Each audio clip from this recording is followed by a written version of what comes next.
everyone. Today I'm going to show you how we hook up nitric for the use in the neonatal intensive care unit. So this is our machine. It is the iNO Max DS. This is the brains of the whole system. We're going to review the front of the system, the brain first, just so you have an overview of what everything is, and then we will talk about it more in depth later. So this is your sample line. This is where your injector module hooks in. This is where your injector tubing will hook. This is your dose dial, obviously your screen. This knob here will bypass your brain.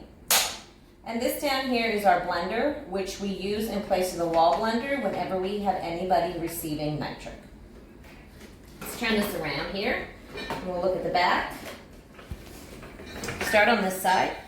So this filter and this water cup are just to collect any extra condensation that will get through this filter. We don't change this filter unless it is wet or dirty, and of course if any water gets in here, you just twist it off and dump it. Moving over here, we have this cable is your cable, and it's an infrared cable that must be hooked up, and it just ensures that the correct tanks are being used. This cable here goes to your blender. This is how your blender, when it's in use, communicates with your brain. If you look here, you'll see you have two ports here, and this is how the nitric is injected into the machine, the gas from the tanks, and we'll talk to you about them later. This is your power cord. This here is a nitric specific regulator, and I will show you how to hook that up then. You have two of them always to go with the two tanks that you have. Down here is where your tanks are. This is the nitric tank. Now you notice that the valve to crack it open on the top, it looks different. It's because nitric is billed per hour. So this counts the hours and then sends a bill to the company. Over here, we have of course, our oxygen line. We have our e-cylinder in case you ever take this on transport. And this is the tank that we're going to be using today. It is a tank that is just for the maintenance and testing, calibrating of the system. We don't want to use our nitric that we pay for by the hour, so we use this tank. This cannot be used on a patient. So if you see this on the machine and you're ready to use it for a patient, remove this tank and put on a regular tank. And that is your machine. So we talked a little bit about the machine. Now we need to talk about how we're going to calibrate our machine. As you know, nitric oxide is a very potent vasodilator delivered in very small doses. So we need to make sure that our machine is delivering what we're asking.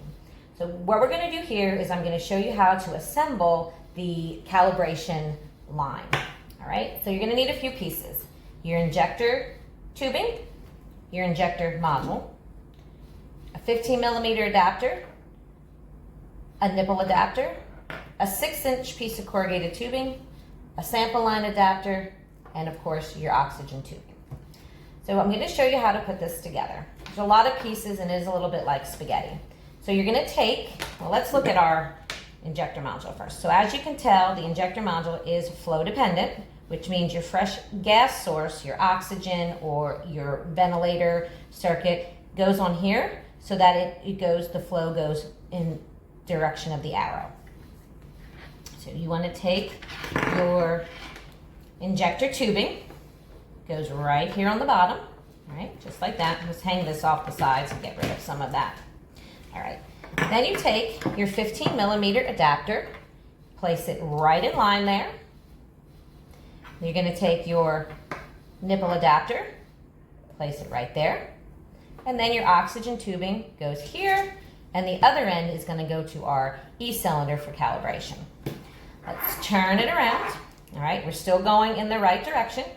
You take your piece of 6-inch corrugated tubing, you slide it right in there, and then you take your sample line adapter and place it right here. All right, now we're going to move over to the machine. Go. Okay, so we have our setup made. we're gonna hook it into our machine. Now I've already turned on the machine because when you first turn on the machine, it kind of goes through a little self-test. So I just have it here. Now what it is doing, it is going through its own low calibration, just using ambient air. This does this all on its own. You don't have to worry about the low calibration. We just do the high calibration. So let me get this set up here so I can show you how this fits into the machine. All right. So your injector line right there fits in. Your injector module goes right here. Now, there's a red dot here and a red dot here. You line them up when you put it in. And it just clicks in there, okay? You have your oxygen tubing that we're gonna put on the back here on our E-cylinder that we have on here. Now, this is what your setup will look like when it's all completely set up and ready to go, all right? Okay. Let's look here at our machine. It is still going through its self-calibration, but it's gonna ask you a couple questions that you just to make sure you have everything set right. So the first question is, it wants us to confirm that that water, that collection canister and the filter are in the back. All right. It also then wants us to take our sample line and connect it all the way up here to the end of our calibration setup system, okay? When we do that, we can next. Okay. So then it tells us it wants us to connect the injector modular cable and tubing to the DS, which we already have. Next. We want to make sure that the green light is on so that it is the main power supply. It's not running on battery. This does have a battery, which is why you keep the machines plugged in at all times when not in use. Then it wants us to load our 2 cylinders onto the cart, which we already have. Now, here we go. Turn this around, and we're gonna hook up our tanks. Remember, we are using the red tank. So we're gonna turn it here, all right? You're gonna take your regulator, and they are fastened on here, which makes it sometimes a little difficult to work with. So you're going to put this down here on your tank. It fits in.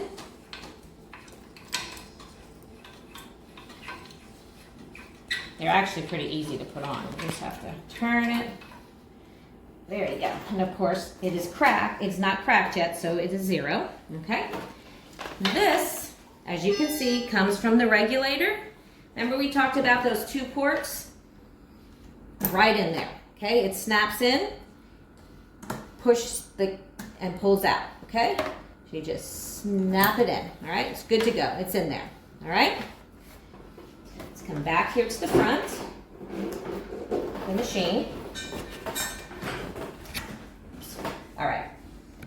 We've done what it asked. We've connected it to the tank. We have our hose connected to the blender. We have the infrared cable connected. Now it tells you that your initial connections are complete.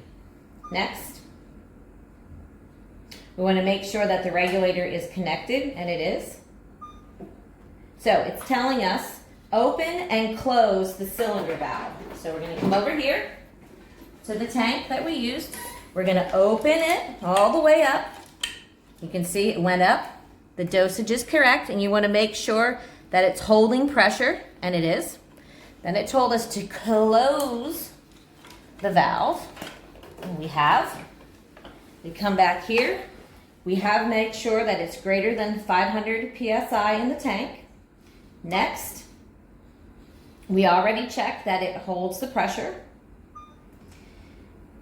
It asks you to make sure that the injector modular is out of the patient circuit, which it is. And now it's purging, right? So the machine is drawing in nitric to it. Tells us that the purge is complete, and now we can open our cylinder valve back up. So we're going to come back over here and open it all the way up. Okay, back here, it's open, hit next.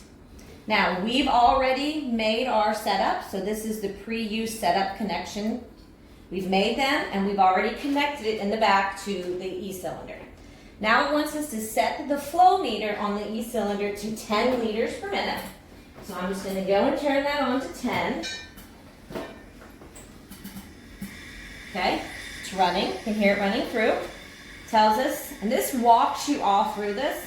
Next step is to turn on the backup. Remember I told you that if we turn this, we go by the brains. This is our backup. In case our brain, for some reason, wasn't working, we're not going to lose our nitric. So we're going to turn it on.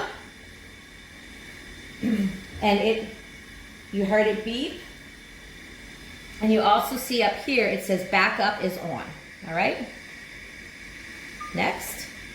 All right, so now what it wants to do is verify. So it's going to ask you to verify some numbers. So it wants you to verify that your NO2, this one, which is your waste product, is less than 1 part per million.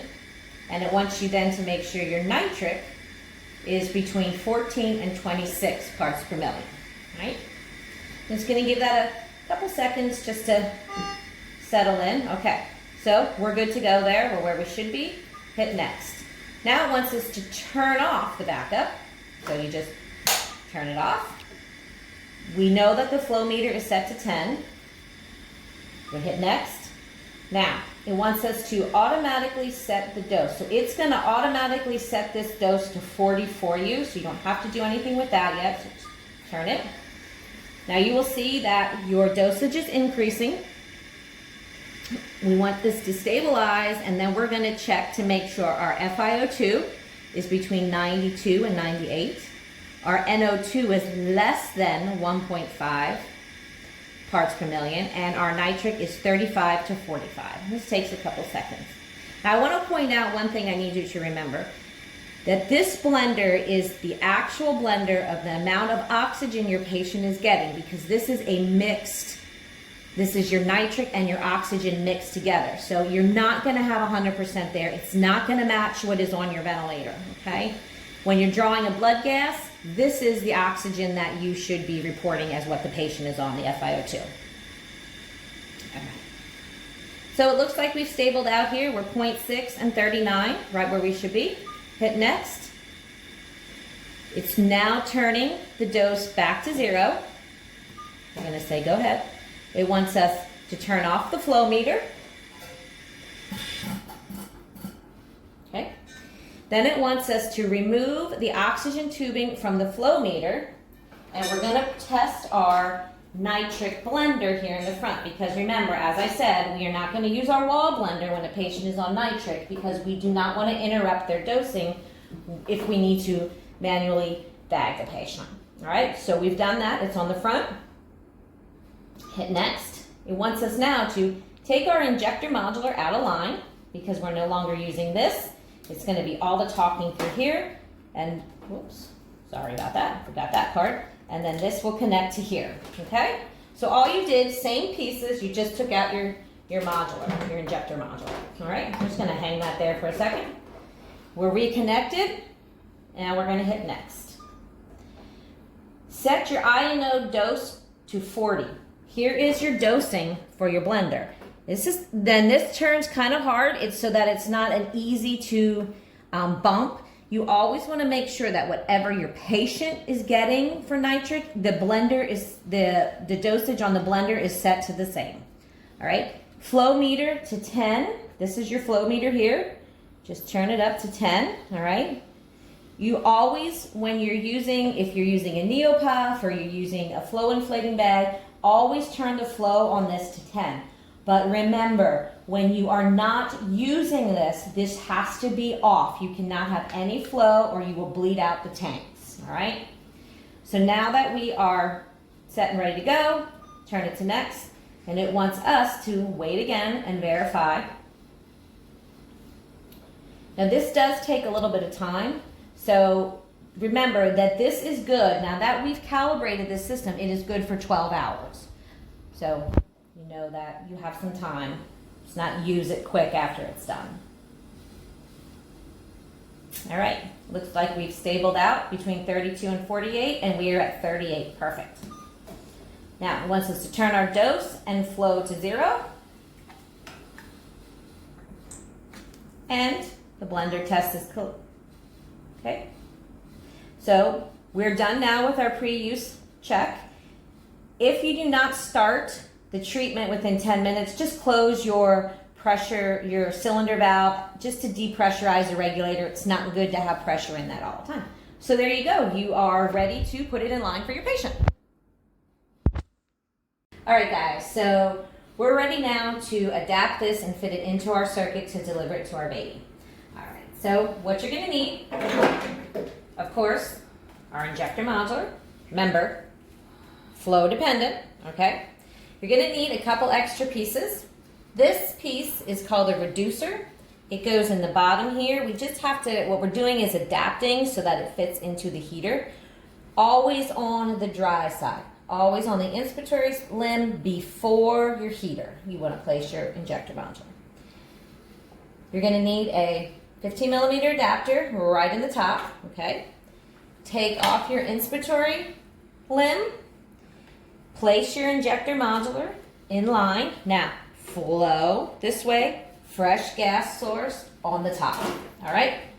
That is your setup for this part. This is how you are getting your nitric into your machine to be delivered out to your infant. But we need to put a sample adapter line in because we need to measure what our patient is getting. This is your little piece that you're going to put in line right in front of your temperature probe that your sample line will fit into. So you just pull your circuit apart. Now you have 6 inches at least is what you need to have. Fits in right like that. Okay? Take your sample line. Undo this little cap. Just screw your sample line right in there. And you are ready to go. And this is how it looks. Okay? All right. All right. Well, we're ready to go. So we're going to come to our machine. It's important to look at how this looks. FiO2, of course, 21%. NO2 is your waste product. This should not go above 1. If it goes above 1, you just want to bleed out your circuit a little bit by just having somebody neopuff your infant and give a few manual breaths to clear out the circuit and put it back on. It should go down. And this, of course, is what you are delivering. These buttons here are your alarm limits. We don't put anything usually there. And of course, 21. If your baby would be on room air and still on nitric, you can go lower than 21, but we don't, that's usually not the case. Your alarm limit for your NO, anywhere we're set between 2 and 3. Okay, and then this is your nitric doses, always 5 above. In NICU, we don't go any higher than 20 parts per million because it hasn't been shown to be beneficial. So we're going to set that at, say we're at 20, we're going to set that at 25, and then our lowest one will be set to 15, okay? There you go. All right. Of course, it's alarming because I don't have anything going through yet, so we're just going to turn it off so we don't have to listen to it. Okay. This is your alarm. Menu keeps a track of your alarms, what happened, they went off, when. Okay. So you know what the problem was in case you're away from the bedside and the nurse says, "Oh, this was alarming. I don't know why." You can go back and look. Okay. This is also your alarm silence. Right. This is your patient information. This is where you would go into for if you wanted to do your pre-use check, if it was up and already running and it didn't go from the start. A low cal. Now this machine automatically low cals every 24 hours. A high cal needs to be done once a month. Usually there's somebody that does that. It's part of their job. You don't have to worry about that. Your alarm history. And then, of course, your settings. These are just for your flows of your circuit. You don't really have to, there's really nothing to worry about in there. Okay, we can go back, and that's our startup screen. Now, let's look at this. if you look here, you will see your two tanks. When this is green, it means your tank is open. Now I'm gonna close this tank so you can see that it will go away. Now, my tank is closed, so there's nothing to feed my system, nothing there. Open it back up. And it turns green. Comes out of the machine. Now, here's our dosing. Touch it. The doctor wants 20. You turn till you hit 20. Turn and confirm. Now, you can see exactly the path that your nitric is taking. It's coming out of the brain to the injector, down into your patient, and then it's also sampling some back into your sample line. Okay? All right? Just to show you, if you'd have to bypass, remember we talked about bypassing? You turn this, and it's saying that you're no longer going through here, you're going right through there. This is actually, based on your ventilator flow, is actually the parts per million that you are getting. So about 10 liters will give you 20 parts per million. Just so you know, that's usually about what goes in there. Okay, that's about it. You turn it back off, it goes back on, and then it sets it to what you were previously at. Okay, doctor comes along, says, I want that nitric down to 15, touch it, turn it, confirm it. All right, now you will see that this is not rising because the ventilator's not on, so it's not flowing through, but just that is how it will look. If anything is wrong, you will get a yellow alarm. Let me just show you what it looks like. It actually tells you where the problem is. See if I can get this to pinch off. Let me open it down here. So you see I disconnected my sample line and it flashed that it was the sample line that was the problem. Okay? And that's it. That is your nitric in a nutshell. Remember, you would have, here we use a neopuff, so you would have your neopuff hooked up to here. But again, 10 liters on only when using your neopuff, off when you're not, and your dosage is set appropriately. And that is it. Thank you. If you have any questions, let me know.